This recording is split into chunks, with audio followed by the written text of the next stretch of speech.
malambot na yung damage ni CW. Kita ko na masira na yung Torre even without the Lord. Some 3 players or probably kompletong players para dumepensa pero mapatid na rin yung isa. So Torre sa gitna masisira na and si Zucato Zen ay available na para sa team fight.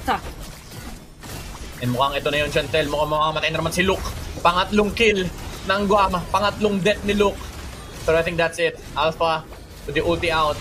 Buhay pa rin si Kewe dito. Nag-push pa rin yung Brody. And base na lang yung natitira dito para sa Guam. Can they defend? That's the ultimate question, Chantel. Madedepensahan kaya to ng side ng Guam. Ililiko dito nila. Kaya meron sila minion wave. Inaantay nila at sasabayan nila yung minion wave. Nakikita natin na merong diversion saan pupunta. Biglang bumulaga dun sa may ibaba. Secret nakuha na nila after the Guardian. Look at that heavy spin from Luke. Well, 3 players down.